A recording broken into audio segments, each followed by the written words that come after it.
A produção de mel no Rio Grande do Sul envolve cerca de 37 mil apicultores e eles movimentam por ano aproximadamente 11 mil toneladas de mel.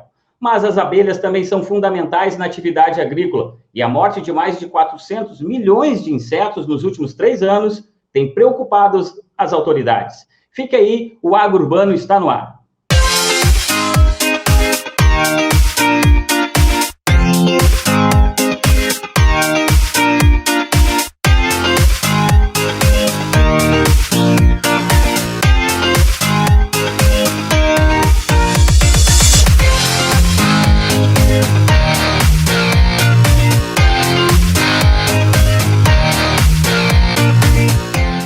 Olá, boa noite. O nosso assunto de hoje, como você viu aí, é o mel e a importância das abelhas para a atividade agrícola e na economia também. Mas eu andei pesquisando e percebi que o mel também é uma nova iguaria gourmet na gastronomia. Vamos falar com o Sandro Marques e saber um pouco sobre isso. Boa noite, Sandro. Isso é verdade? Olha, gourmet ou não, eu sei que na gastronomia a gente tem prestado cada vez mais atenção ao uso do mel, particularmente o mel de abelhas brasileiras, que é uma curiosidade que eu tenho, que eu espero a gente esclarecer hoje no programa. Mas eu tenho uma história para contar que eu estou intrigado, que é a seguinte, Emerson. Eu estou aqui em São Paulo, no 23º andar, e na minha varanda tem uma árvorezinha de laranjinha quincã. E no primeiro ano que essa árvore floriu, apareceram muitas abelhas. Foi muito bonito de ver. Depois, nos anos posteriores, a árvore deu flor e nada de abelha. Eu queria saber, então, o que está acontecendo com as abelhas e se eu vou conseguir produzir mel aqui no 23º andar. Sandro, eu sou jornalista, então acho que é melhor a gente perguntar para quem é especialista no assunto, né? E por isso que a gente convidou para participar com a gente do programa hoje o pesquisador da Embrapa, o Décio Luiz Gazzoni, que fez um livro sobre soja e abelhas, e também o coordenador da Câmara Setorial de Apicultura do Rio Grande do Sul, o Aldo Machado. E eu vou começar então com o Aldo Machado, que também ele é presidente da Coapampa, da Cooperativa Apícola do Pampa Gaúcho, que é um cara que tem uma vivência longa na questão da apicultura. Mas antes de a gente falar sobre todas essas questões que a gente acabou de anunciar aqui, eu queria que o senhor contasse para o nosso público, assim, né, como que é constituído o mel, que até eu imagino que muitas pessoas ainda têm um pouco de curiosidade em saber esse caminho todo que percorre até chegar num potinho de mel, chegar na sua casa, né? Então, eu gostaria que o senhor falasse um pouco sobre todo esse processo de produção do mel, para que a gente pudesse levar isso ao conhecimento do nosso público. Boa noite, muito obrigado pela sua presença, senhor. Boa noite. Realmente o mel, muitos pensam que a abelha faz o mel. Ela não faz o mel. A abelha, o mel ele é composto em torno de 16 a 20% de água e o resto são açúcar. Mas açúcar de flores, né? Então, é isso que faz a diferença entre o mel e outros açúcar comum.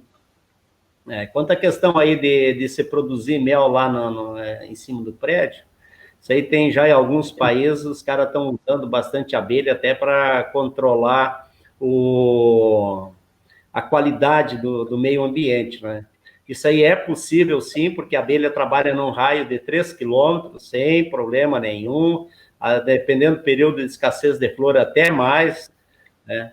E o problema vai ser a qualidade desse mel que você vai ter aí. Você vai ter um mel multifloral aí, porque nas cidades está tendo muito tipos de flores, de pasto apícola, vamos dizer assim, né? É conhecido pelos apicultores, e certamente você vai conseguir colher sim, porque hoje até tem um problema aí que as abelhas estão migrando muito para as cidades, indo para coberturas de prédio, né? Procurando outros ninhos, porque está acabando os ninhos. Tem muitos lugares que não tem mais ninhos naturais na natureza, e com o avanço da agricultura em algumas regiões, então termina se perdendo alguns ninhos naturais que elas teriam, e elas terminam migrando para a cidade. É isso, Aldo. O Sandro, além de ser um produtor de mel, agora como a gente está sabendo, conhecendo aí, ele é ele também tem algumas ele sempre traz uma receita para harmonizar aí com a nossa conversa e tudo, assim, sempre. Hoje é questão de mel. A gente já vai saber já da receita do Sandro, mas só vamos dar uma boa noite para o professor Décio, que está lá em Curitiba. O professor Décio é autor de um livro, né? Participou dessa questão de um livro, Soja e Abelhas, professor? Tem alguma relação nesse sentido aí? Eu gostaria que o senhor falasse um pouco sobre esse trabalho e sobre essa importância das abelhas na agricultura. Muito boa noite, Emerson, boa noite, Sandro, boa noite a todos os telespectadores. Na realidade, é o seguinte, existem plantas que a gente chama de melíferas. Melíferas porque vêm do mel, porque justamente como o Aldo falou, elas oferecem aqueles recursos, aqueles açúcares que a abelha coleta na forma de néctar e leva para a colmeia para produzir o mel. Mas soja não era uma dessas plantas melíferas. Plantas melíferas são eucalipto, laranjeira, laranja quincã, já vamos falar sobre ela aí na sequência. E soja foi uma coisa que entrou na nossa agricultura muito recentemente. Mas aí, nas minhas conversas aí com apicultores, com o Aldo e a turma dele, etc., nós descobrimos dois movimentos muito interessantes. A produção de soja no Brasil, ela cresce todo ano, já são esse ano, o Anderson, nós devemos chegar a 37 milhões de hectares no Brasil. Então, o que acontece? Cada vez mais a soja está chegando perto dos apiários. Se o apicultor tinha o seu apiário lá, sabe lá Deus, há quantos anos, às vezes era herança do pai, às vezes do avô, e a soja foi chegando perto, e as abelhas descobriram que tem flor na soja, que essa flor tem néctar, que esse néctar tem açúcar, e passou a visitar a cultura da soja. E o reverso também aconteceu, e o Aldo é um dos principais exemplos aí no Brasil. Quer dizer, os apicultores mais experientes, que estão mais antenados, mais conectados, eles descobriram que a soja pode dar um bom mel e passaram a levar as abelhas para perto da soja. Então, esses dois movimentos aí, a soja chegando perto da abelha, a abelha chegando perto da soja, é que motivou a gente a escrever esse livro. E esse livro tem um detalhe muito interessante. Ele foi escrito primeiro em inglês e só depois em português. E por que isso? E aí vem um detalhe interessante. À época, o ministro da Agricultura era o Blairo Maggi, que é um grande produtor de soja, mas isso não tem absolutamente nada a ver.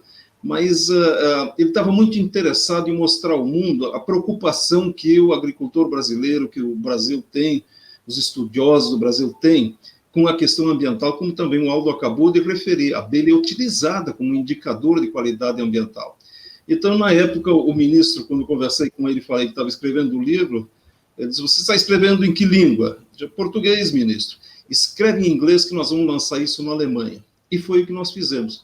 Fizemos a primeira edição em inglês, Soybean and Bees, e lançamos lá em Berlim, com um grande aparato de imprensa para justamente divulgar para a União Europeia esta novidade que é a soja como fonte de néctar, de açúcar para as abelhas. Agora, deixa eu aproveitar essa história do quincã. Eu moro no 13º andar e tem uma plantinha de quincã aqui fora. E a quincã, obviamente, dá flores. Então, isso tudo é interessante, porque no ambiente urbano, algumas coisas acontecem um pouco diferente do que acontece no ambiente rural. Seguramente você conhece o Museu do Catavento, Sandro. Sim. Lá perto do Parque Pedro. Pois é. Então, sim, se você for lá, como Aldo e eu já estivemos lá, você vai ver que tem lá colmeias de abelhas, as abelhas brasileiras que você falou, que são, na verdade, aquelas abelhas sem ferrão, etc. E nós colocamos lá uma coisa que a gente chama de hotel de abelhas. Hotel de abelhas nada mais é aquele abrigo que também o Aldo falou que está desaparecendo, buraquinhos, alguma coisa para a abelha se instalar lá. E no dia seguinte, em pleno Parque Dom Pedro, asfalto aos montes, prédio, cimento em volta, quase não tem árvores. começou a chegar pilha de abelha lá entrando dentro do catavento. Então, a abelha é um negócio extremamente interessante. Ela foi lá no 23º andar, vem aqui no 13º meu, vai lá no catavento. Então, ela tem uma capacidade enorme de localizar alimento, e isso nós podemos voltar à discussão mais tarde, para eu não me estender muito. Agora, se você vai conseguir produzir mel, é o seguinte, você vai ter que botar uma caixinha de abelha lá, porque senão essas abelhas estão em alguma caixa, em algum lugar, vão lá, polinizam e voltam para a caixa delas. E qual é o mel que tu vai usar hoje aí, Sandro? De onde é que é a origem? Obviamente, eu estou com o mel do Rio Grande do Sul, e eu vou fazer o seguinte, na verdade, a minha cozinha aqui está com um cheiro maravilhoso, porque eu deixei uma costelinha de porco temperada no mel e no limão, que já está no forno há 3 horas, porque ela tinha que ficar pronta junto com o programa. Mas enquanto a gente conversa, eu vou dar uma receita de cenoura glaciada com mel. Aí isso leva mel, leva semente de coentro, que eu vou tostar ali na frigideira, e leva também tomilho. E fica uma delícia para acompanhar qualquer tipo de carne. Então, enquanto você continua o papo, Emerson, eu vou colocar meu avental aqui e vou ali fazer as cenouras glaciadas para acompanhar minha costelinha. E, esqueci de falar uma coisa. Para quem quiser ver a receita desse programa e de todos os anteriores, elas ficam disponíveis no canal do YouTube do Agro Urbano TV no YouTube. Ficam lá os programas e ficam também as receitas. Eu sempre vou lá, depois tento fazer essas receitas do Sandro, assim, né? Não consigo fazer, não fica igual, né? Mas ao menos eu tento. Seu Aldo, olha só, o Sandro estava comentando aí agora de alguma receita, né? A gente já acompanhou a gourmetização de vários produtos, do azeite de oliva, da própria carne, enfim, de outros produtos. O mel também vem trilhando esse caminho, até porque o mel também ele é muito bem conceituado fora do Rio Grande do Sul, fora do Brasil. O mel brasileiro é muito bem conceituado. Ele também está trilhando esse caminho? Também. Sobre o mel fora do Brasil, ele é muito mais bem aceito lá fora do que aqui no Brasil mesmo. Tanto é que nosso mel aí, a maioria dele vai para exportação. Para você ter uma ideia, hoje o europeu, que ele come aí em torno de 1,5 kg de mel por ano, nós aqui brasileiros 100 gramas. Então pode ver a diferença que tem. Agora, quanto na culinária em geral, ele está entrando forte. Não tanto na culinária, porque vem agora nos últimos tempos que ele vem avançando, mas na linha de cosmético, você encontra muito mel.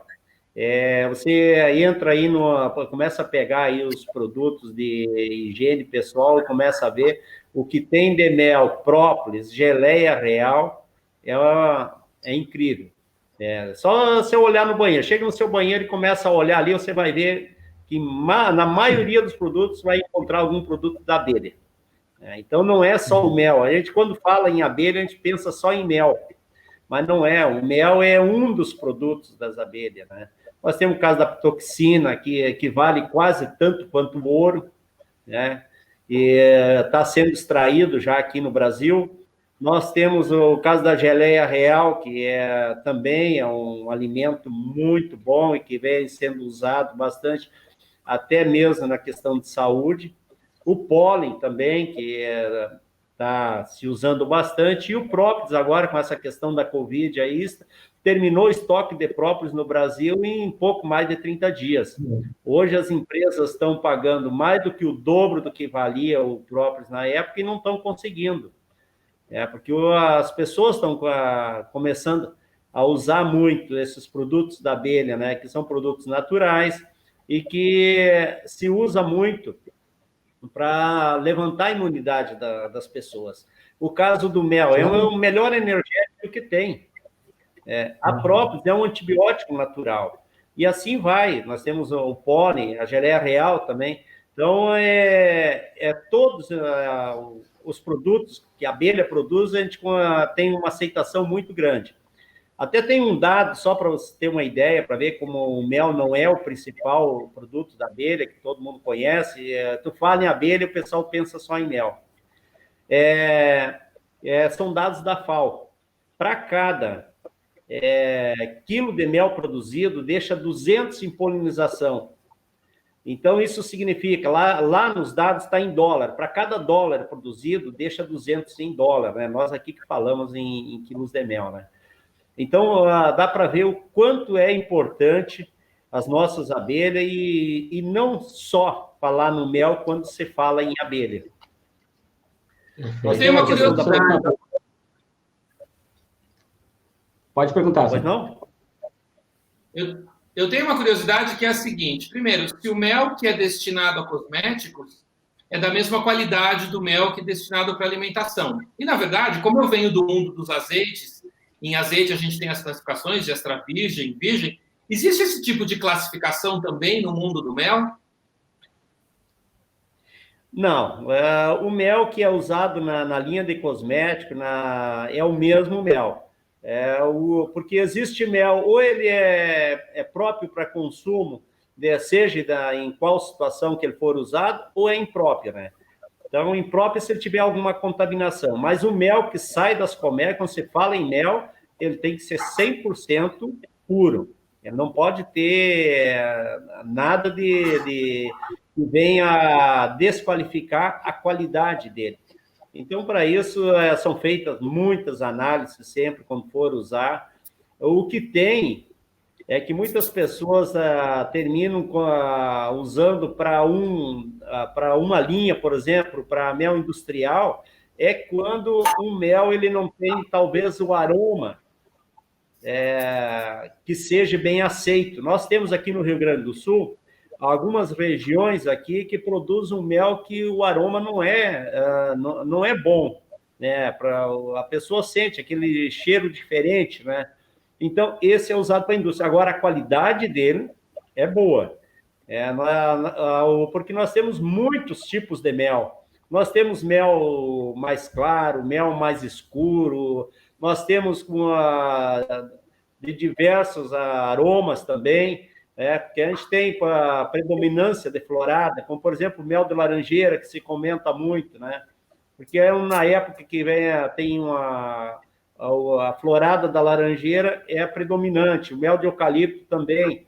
Você consegue tirar aqui no Rio Grande do Sul, em alguns locais, porque nós temos algumas floradas também durante o inverno, então se houver não houver muita chuva, dá para se colher mel sem problema nenhum. Esse ano mesmo é um ano que tem mel, ela produziu quase tanto mel agora no inverno quanto na primavera do ano passado. Em floresta, aí você consegue tirar quase 100% puro mel de eucalipto, por exemplo. O senhor tem uma ideia assim, desse volume todo que é produzido no estado, se o percentual maior é do mel de eucalipto ou mel em outro tipo de... Qual é o percentual maior assim, dessa produção que é feita aqui no estado? Olha, hoje os apicultores mais profissionais, eles estão fazendo abelha migratória no estado. Eles estão levando de uma região para outra onde tem florada. Nós aqui, por exemplo, citar o nosso caso, que a gente trabalha aqui com um volume grande de colmeias, né?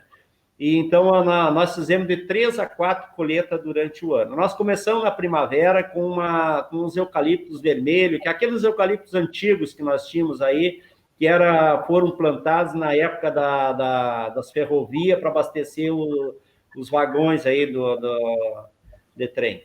Então, depois vem o mato nativo.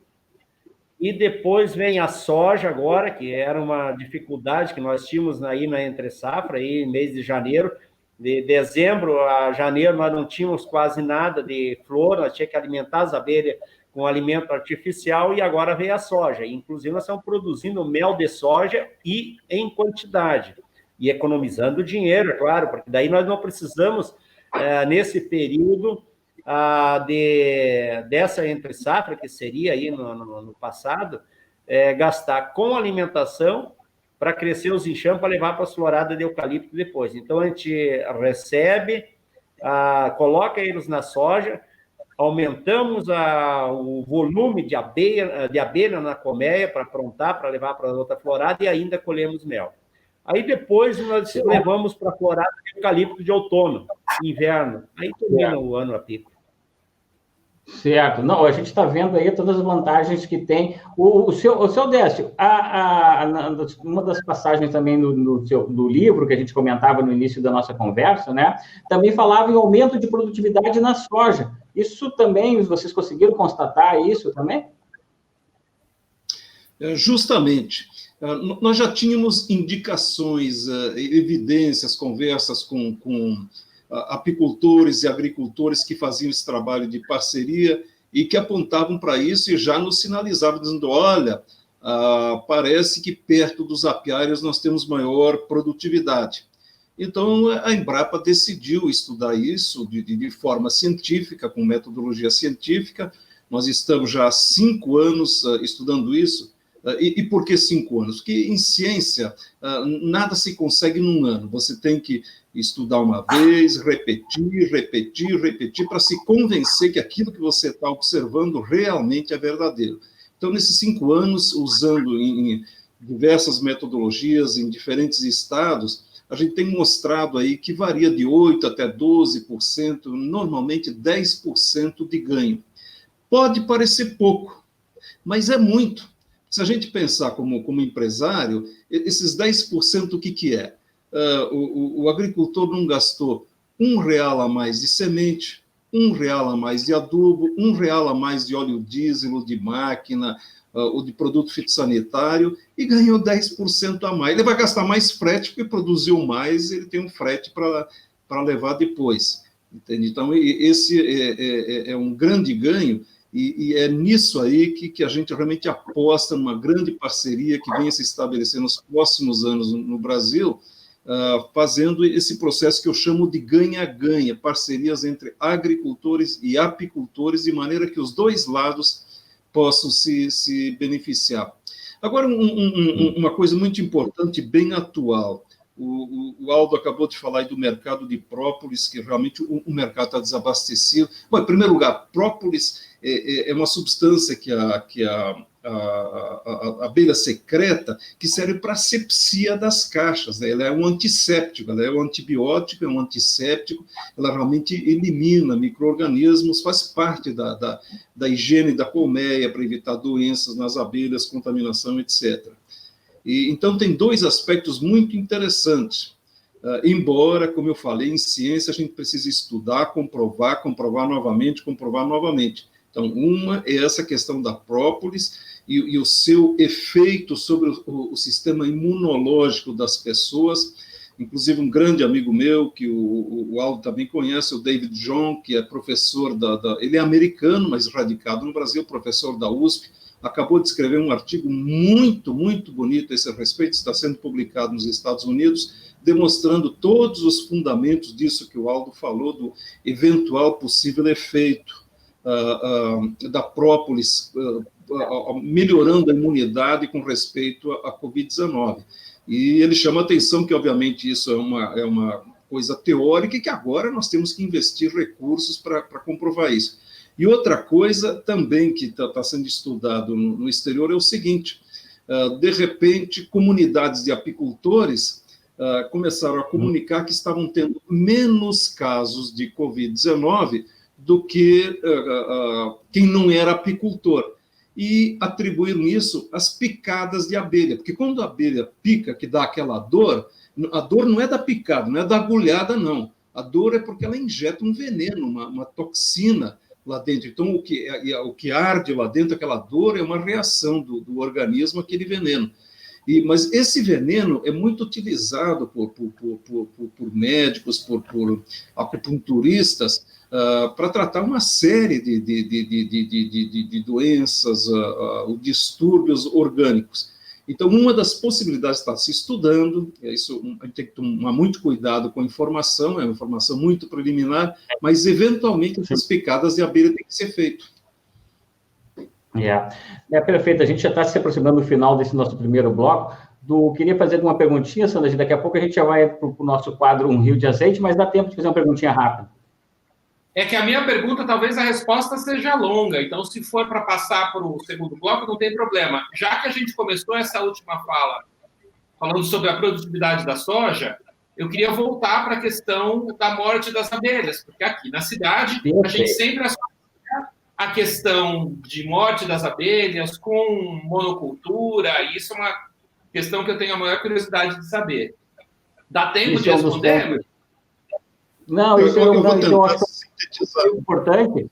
Se eu desse, eu acho que isso aí é um ponto muito relevante. Eu vou pedir que o senhor guarde essa resposta, por favor, para o segundo bloco, porque isso é um dos pontos que a gente quer abordar com bastante tranquilidade. E a gente vai conversar sobre isso, sobre a mortidade, o que realmente está provocando ou provocou isso.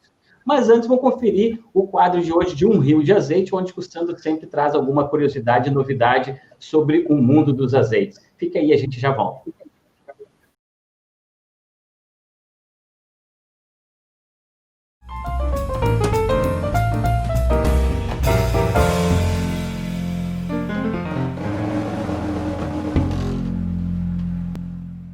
Esse é um tomate verde. Esse é um tomate maduro. Essa aqui é uma azeitona verde e essa daqui é uma azeitona madura. Observe que os dois tomates estão no mesmo pé, assim como a azeitona verde e a azeitona preta são apenas dois estágios de maturação da mesma fruta. A azeitona nasce verde, à medida em que ela amadurece vai mudando de cor. Quando ela adquire tons violáceos, está pronta para virar azeite, e depois, quando está totalmente madura, pode ser curada e se transformar num dos aperitivos mais gostosos do planeta. Conheça os azeites brasileiros, valorize os produtos regionais e na hora da sua salada não se esqueça, não precisa ser um fio, pode ser um rio de azeite.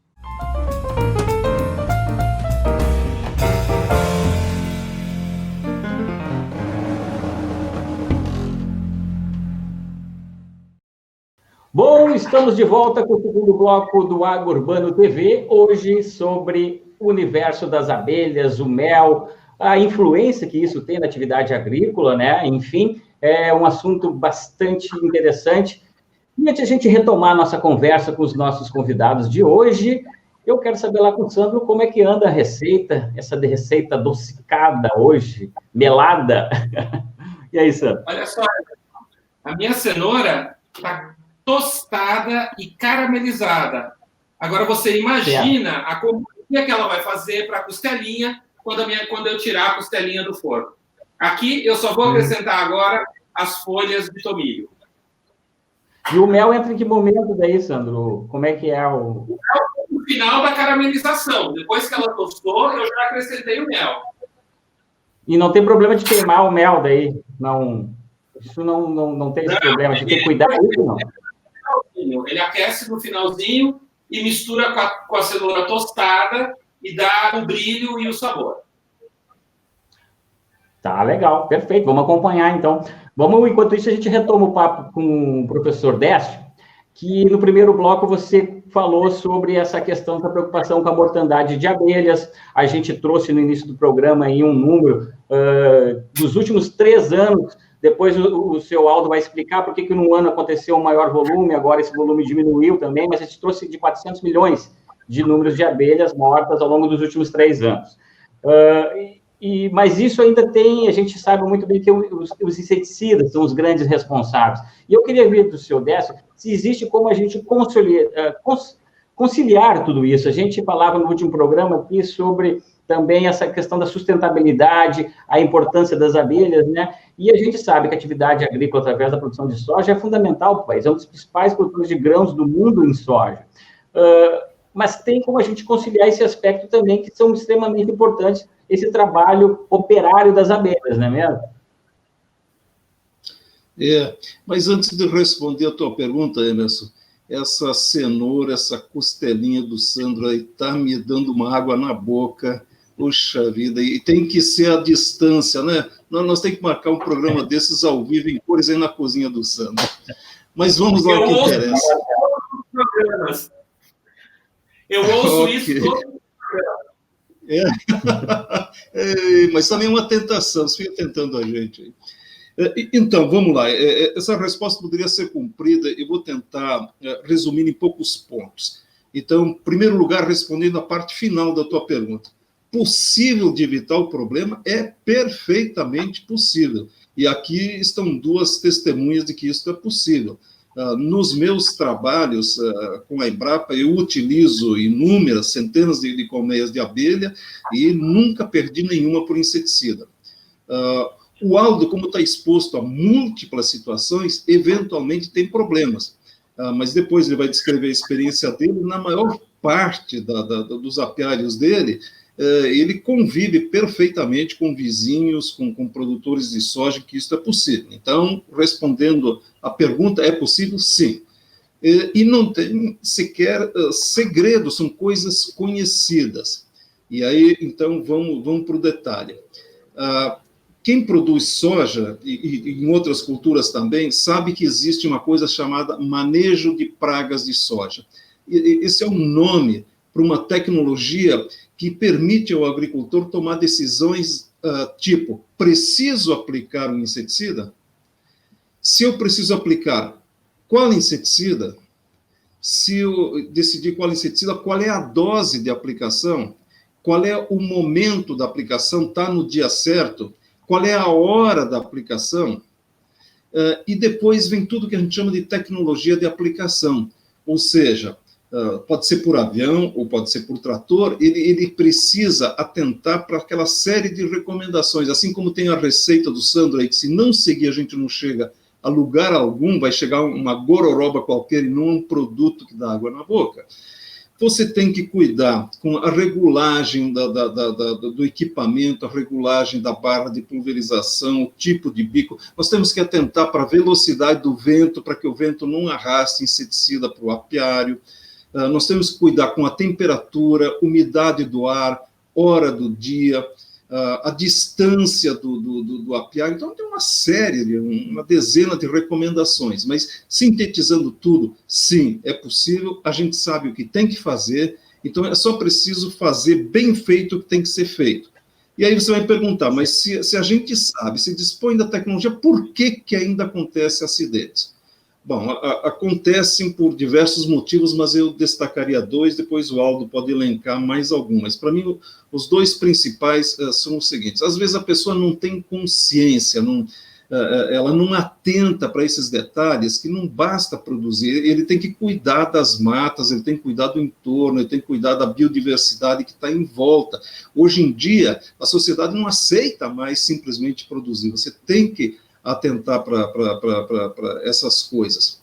E sendo uma pessoa consciente, não basta, ele tem que ser treinado e capacitado. Então, assim como qualquer profissional de qualquer área, ele precisa conhecer exatamente as ferramentas que ele tem na mão e fazer o uso adequado delas. Então, se todo mundo agir assim, não há problemas. Existe o outro lado, que é o apicultor, que coloca abelhas, caixas de abelha, perto de uma lavoura e não avisa o produtor. Isso não justifica totalmente, porque ele já devia tomar cuidados, porque de toda maneira pode ter uma mata, pode ter vida em volta, ele devia tomar cuidado. Mas isso pode também ser causa de acidentes. É interessante mesmo. Vamos ouvir então do seu Aldo, que está lá em São Gabriel, além de ser um dirigente, né, de cooperativa, de entidade, também é uma apicultura há muitos anos também na sua região, um dos maiores aí do Rio Grande do Sul. Eu gostaria de ouvir o seu depoimento a respeito desse aspecto aí, então, dessas questões que o professor Décio comentou. Olha, eu comecei já numa propriedade a fazer polinização, já estou no 11º ano. Então, nessa propriedade, eu nunca perdi uma colmeia, porque ali o produtor de soja, ele faz a aplicação correta. Ele aplica todos os produtos que tem que ser aplicado, mas ele obedece à bula, obedece às instruções do agrônomo, então ele ventos. Então, ele tem uma série de cuidados e que ele termina não prejudicando as abelhas. E nessa propriedade, ele faz a média em 5 anos. Nas últimas 2 médias que ele fez, quando fechou 10 anos, deu média 4 sacos por hectare a mais do que ele vinha colhendo antes. Então, veja bem o ganho que está tendo nessa propriedade. São 4 sacos de hectare que entra lá no lucro líquido.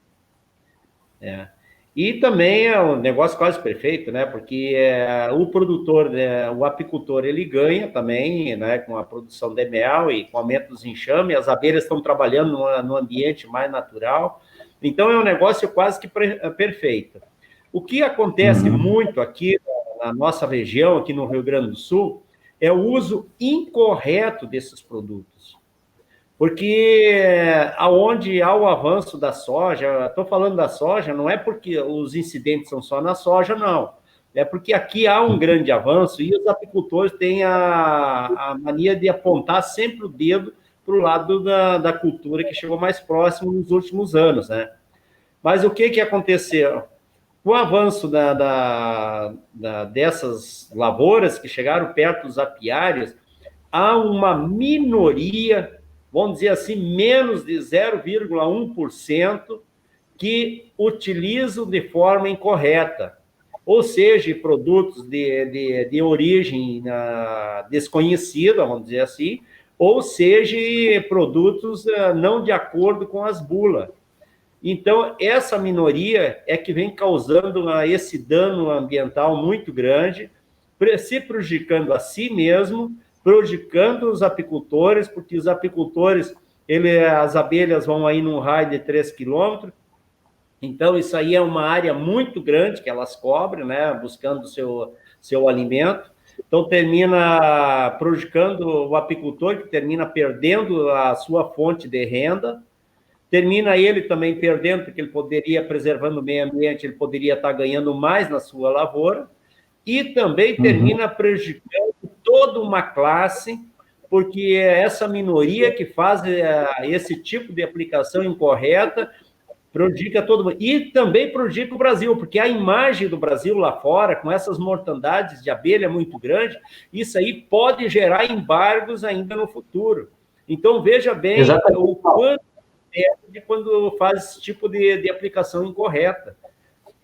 Exatamente, aproveitando esse seu gancho aí, porque o senhor dizia que muito desse mel é exportado. A gente vem acompanhando agora o noticiário, tanto a imprensa, a opinião pública, essa questão ambiental está muito, a própria questão das abelhas também muito em voga.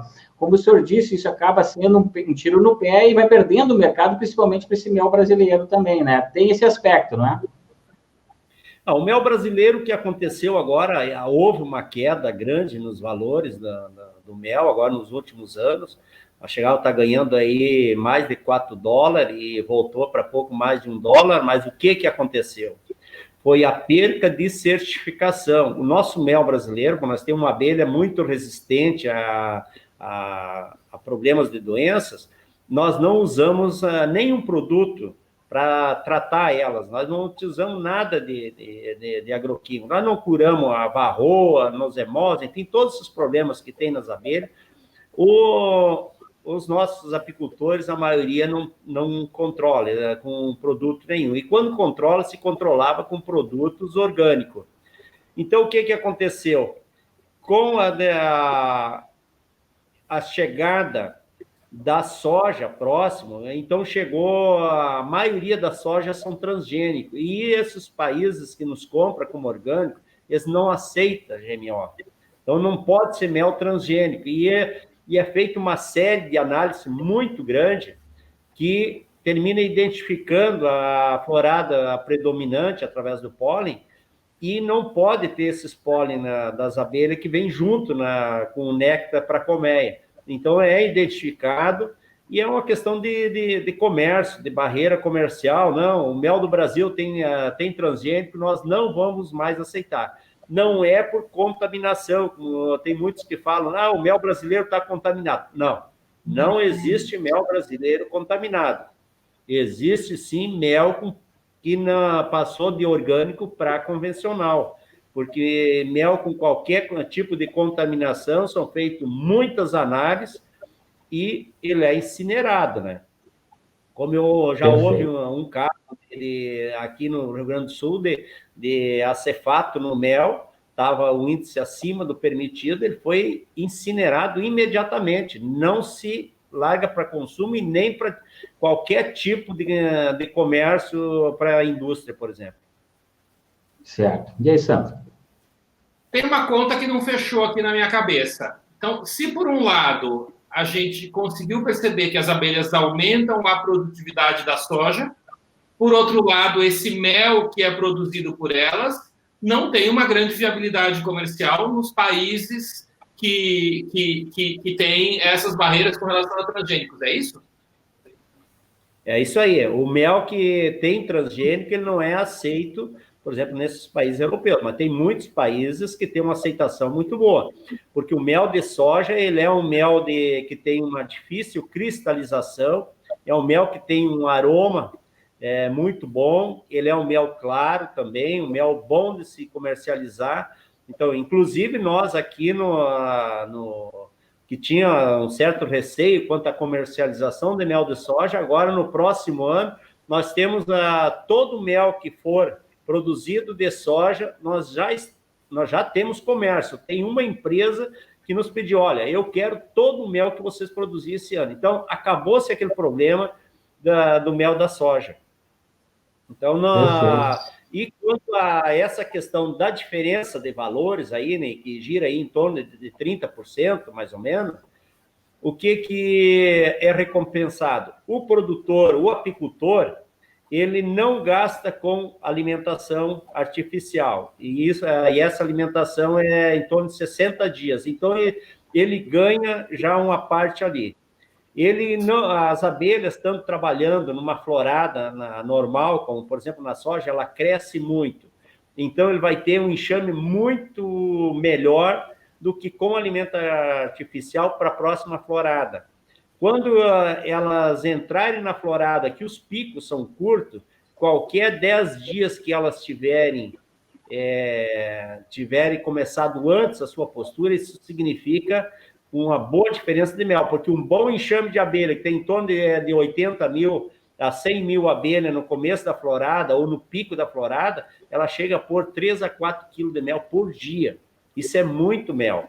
Então, aquela perda que você acha de valor de 20%, 30%, ela é compensada pelo ganho que o apicultor está tendo e pela produtividade. Mas essa pergunta, essa provocação, mais que uma pergunta do Sandro, é interessante, porque ela permite diversos desdobramentos. Eu acho que o Aldo explicou muito bem, mas é bom a gente reforçar, porque, por vezes, como consumidor, o telespectador fica em dúvida. Então, primeira coisa, é uma questão... Eu vou acrescentar uma pergunta na pergunta do Sandro, porque a nossa ideia aqui é justamente esclarecer o consumidor. Para esse consumidor que talvez não queira vamos dizer, essa soja que é de origem da soja, por mais que ela tenha origem lá geneticamente, ela também não faz mal à saúde, é uma questão de opção de mercado. É por aí também, professor Décio? É exatamente esse aspecto que eu ia chamar a atenção. Eu acho que o Aldo foi bem claro em dizer que é um problema de certificação. A certificação não é uma imposição de lei. É o comprador lá na Europa, que normalmente é um atacadista, um distribuidor, que diz, olha, eu não quero mel que tenha característica A, B, ou o contrário, quero que tenha característica A ou B. E isso aí não tem absolutamente nenhum problema de saúde. E como é que se identifica que um mel ele provém de uma área onde as abelhas coletaram um néctar ou pólen numa cultura transgênica? Pode ser soja, pode ser milho, pode ser pólen de milho. O indicador é uma proteína. E o exame é igual aos exames de laboratório que a gente faz, exame de sangue, etc. e tal. Tira lá uma amostra, manda para o laboratório para examinar. Muito bem. Então, para dar uma ideia da precisão de a que ponto a ciência chegou e como é que esse pessoal consegue detectar essas coisas pequenas, hoje nós temos equipamentos no mundo que detectam 1 parte por trilhão, que nós chamamos em ciência de 1 ppt. Agora, se eu disser para vocês o que é 1 parte por trilhão, eu vou pegar vocês de surpresa e acho que vocês não têm a menor ideia do que seja. Então, eu vou dizer o que é isso. Imagina uma piscina que tenha 100 metros de comprimento, uma quadra, 100 metros de comprimento, 50 metros de largura, meia quadra, 10 metros de profundidade. encha isso d'água, são 50 milhões de litros de água. Aí você pega uma gota desse mel que o Aldo falou e você joga na piscina. Vai ter que mexer muito bem, você tira uma amostra, você manda para o laboratório e detecta. Então, problema de saúde definitivamente não existe nenhuma substância no mundo que nessa quantidade cause qualquer efeito benéfico ou maléfico. Por que, por exemplo, a homeopatia nunca, cientista nenhum consegue provar que funcione? Porque ela é esse mesmo princípio de diluir. Chega um ponto que não tem mais efeito. Então, nessa diluição que é possível detectar, definitivamente não. Agora, eu respeito o consumidor, isso é uma decisão pessoal, de foro íntimo, ele pode dizer, eu não quero, não quer, tudo bem, é uma decisão dele, eu respeito, não tem problema nenhum, mas o que eu posso asseverar como cientista, que problema de saúde definitivamente não tem nenhum. É interessante esse depoimento, né, Sandro, do professor também, porque a gente também acompanha agora na mídia, enfim, em várias formas hoje que há debate sobre a questão da transgenia, a questão dos fertilizantes, inseticidas, enfim. Então, eu acho que trazer luz para esse assunto é muito importante, ainda mais por isso que a gente trouxe esse assunto para hoje, essa dupla importância das abelhas, né? Tu queria fazer alguma pergunta, Sandro, nessa linha aí também? Bom, primeiro eu queria agradecer, gostei dessa explicação do PPT, mas eu estou curiosíssimo com uma fala logo atrás da história da comida artificial para abelha. O que é? Tipo uma lasanha de micro-ondas para abelha? Como funciona isso? É o xarope. É o xarope. É o xarope. Eu achei que você estava me chamando de xarope.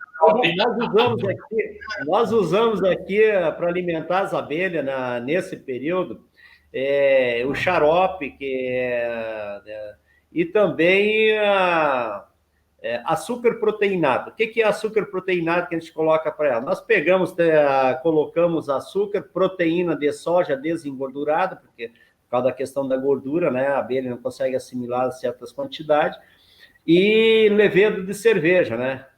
Então, a gente alimenta com elas, dá uma mistura muito próxima do pólen, né? Então, as abelhas consomem muito bem e elas conseguem se desenvolver com esse tipo de alimento. Mas não é a mesma coisa que está trabalhando na natureza, nem, por exemplo, o que eu comentei antes na soja, né? Que é o que veio nesse período de escassez de florada para nós aqui na nossa região, aqui no Rio Grande do Sul. Mas eu também gostaria de complementar, Sandro, porque às vezes também a pessoa pode imaginar, puxa vida, mas deram um alimento artificial para as abelhas, esse mel não é natural, etc. e tal. Então, esse xarope que o Aldo falou, ele fundamentalmente é a base de frutose. Muita gente conhece frutose, mas para quem não conhece, a frutose é um açúcar, assim como a glicose é um açúcar. O açúcar que a gente usa na cozinha, o açúcar que vem da cana-de-açúcar, é sacarose. Se a gente pegar a sacarose e dividir ao meio, ela dá uma molécula de glicose, uma molécula de frutose. É isso que acontece, por exemplo, quando fermenta para produzir vinho, é exatamente isso que acontece. Divide o açúcar da uva, dá uma molécula de glicose, uma de frutose, e aí vem o fermento e produz o álcool, que produz o vinho. Também nas usinas de cana é a mesma coisa. Para produzir o etanol é a mesma coisa. Então não tem nada de artificial. Essa frutose já existe no néctar das plantas. A gente ali falando sobre hidromel, essas coisas. Sandra, a gente está se aproximando do final do programa, então, olha aí, ó, tá chegando, já tá no ponto, já. Conta para nós aí, Sandra. Tá pronta? Já tá no ponto. Eu já fiz o meu prato aqui. Olha, se provoca. Levanta um pouquinho. Aí. Fala para nós o que tem, para quem pegou o final do programa aí. Conta para aí o que é a receita. É uma costelinha de porco que foi temperada com mel e limão, sal, pimenta do reino, ficou a noite inteira no tempero, depois assada 3 horas no forno a 160 graus, então a carne está desfazendo, e depois eu fiz uma cenoura glaciada com mel, semente de coentro tostada e tomilho. Bom, para a gente ficar com água na boca, né? A gente tem 2 minutinhos para encerrar o programa, então eu vou aproveitar aí para me despedir do Aldo, que é produtor em São Gabriel, presidente da Câmara Setorial da Apicultura, da Secretaria de Agricultura do Rio Grande do Sul, um expert nas questões aí de mel. Uma boa noite, obrigado pela sua participação, obrigado por trazer luz para esse assunto para nós aí, seu Aldo. Muito obrigado, até uma próxima oportunidade, viu? Eu que agradeço pela oportunidade, né, de participar desse programa, e até a próxima. Para nós foi um grande prazer também. Professor Décio, muito obrigado por também trazer bastante informações e esclarecimentos em torno de um tema tão importante, tá? Obrigado e até uma próxima oportunidade, senhor. Eu que agradeço. Ó, Sandro, estou ligando para o motoboy, prepara o prato aí que ele vai passar para apanhar, que está muito delicioso aí. Brincadeiras à parte, muito obrigado pela oportunidade, espero que a conversa tenha sido útil para os telespectadores. Com certeza, professor, com certeza. A gente vai se despedindo, sem antes dizer, vai lá nas nossas redes sociais, AgroUrbano TV, no Facebook, no YouTube, você pode acompanhar o programa, também aqui na Bá TV, sempre todas as terças-feiras, a gente trazendo uma cultura diferente, um alimento diferente, para aproximar o campo à mesa. Muito obrigado pela participação de todos, pela audiência de todos. Sandro, uma boa noite, até semana que vem. Valeu, vamos em frente. Até mais.